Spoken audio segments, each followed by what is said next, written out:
ನಮಸ್ತೆ ಫ್ರೆಂಡ್ಸ್, ನಂದಿ ಬ್ಲಾಗ್ಸ್ಗೆ ಸ್ವಾಗತ ಸುಸ್ವಾಗತ. ಸಮಸ್ತ ವೀಕ್ಷಕ ಬಾಂಧವರಿಗೂ ದೀಪಾವಳಿ ಹಬ್ಬದ ಆರ್ಥಿಕ ಶುಭಾಶಯಗಳು. ದೀಪಾವಳಿ ಹಬ್ಬದ ದಿನ ದೀಪವನ್ನು ನಾವು ಏಕೆ ಹಚ್ತೀವಿ, ಯಾವ ರೀತಿಯಾದ ದೀಪ ಹಚ್ಚಬೇಕು, ಹಾಗೆ ಲಕ್ಷ್ಮಿಯನ್ನು ಬರಮಾಡಿಕೊಳ್ಳುವ ವಿಧಾನ ಏನು, ಹಾಗೆ ಮಣ್ಣಿನ ಹಣತೆ ಅಥವಾ ದೀಪನ ಸಂಕೇತ ಏನು ಅನ್ನೋದು ನಾನು ಈ ವಿಡಿಯೋದಲ್ಲಿ ತಿಳಿಸ್ಕೊಡ್ತಾ ಇದ್ದೀನಿ. ಖಂಡಿತವಾಗ್ಲೂ ವಿಡಿಯೋನ ಪೂರ್ತಿಯಾಗಿ ನೋಡಿ.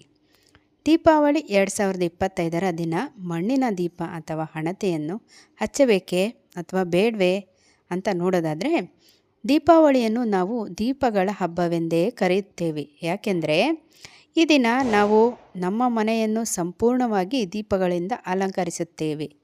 ದೀಪಾವಳಿ ದಿನದಂದು ಹೆಚ್ಚಾಗಿ ಮಣ್ಣಿನ ದೀಪವನ್ನು ಅಂದರೆ ಹಣತೆಯನ್ನು ಹಚ್ಚಿಡುತ್ತಾರೆ. ಇದು ಸರಿಯೇ?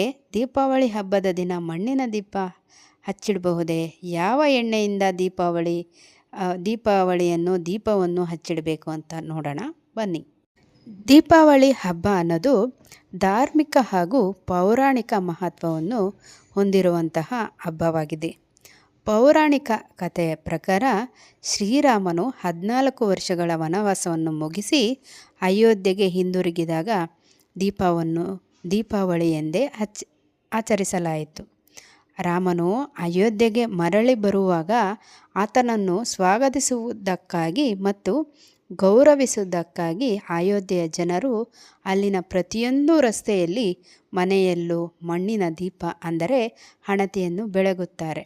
ಅಂದಿನಿಂದ ಪ್ರತಿ ವರ್ಷ ಆ ದಿನವನ್ನು ದೀಪಗಳ ಹಬ್ಬ ದೀಪಾವಳಿ ಎಂದು ಆಚರಿಸಲಾಯಿತು. ದೀಪಾವಳಿ ಹಬ್ಬದ ದಿನದಂದು ದೀಪಗಳನ್ನು ಬೆಳಗಿಸುವುದರಿಂದ ಲಕ್ಷ್ಮೀ ದೇವಿಯ ಮನೆಗೆ ಆಗಮಿಸುತ್ತಾಳೆ. ಇದು ನಿಮಗೆ ಸಂತೋಷ, ಸಮೃದ್ಧಿ ಮತ್ತು ಶುಭ ಸಂಕೇತವೆಂದು ಪರಿಗಣಿಸಲಾಗುತ್ತದೆ. ದೀಪಾವಳಿ ಹಬ್ಬದ ದಿನದಂದು ಮಣ್ಣಿನ ದೀಪಗಳನ್ನು ಬೆಳಗಿಸುವುದರ ಮಹತ್ವ ಏನು ಎಂಬುದನ್ನು ನೋಡೋಣ. ದೀಪಾವಳಿ ಹಬ್ಬದ ದಿನದಂದು ಹಣತೆಯನ್ನೇಕೆ ಹಚ್ಚಬೇಕು?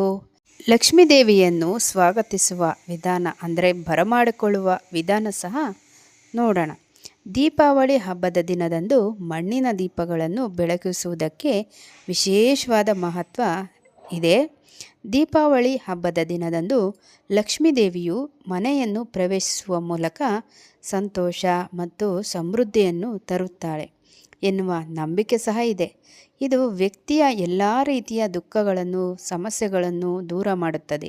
ಈ ದಿನದಂದು ಲಕ್ಷ್ಮೀ ದೇವಿಯನ್ನು ಮನೆಗೆ ಆಹ್ವಾನಿಸುವುದಕ್ಕಾಗಿ ದೀಪವನ್ನು ಮನೆಯಲ್ಲಿ ಹಚ್ಚಿಡಲಾಗುತ್ತದೆ.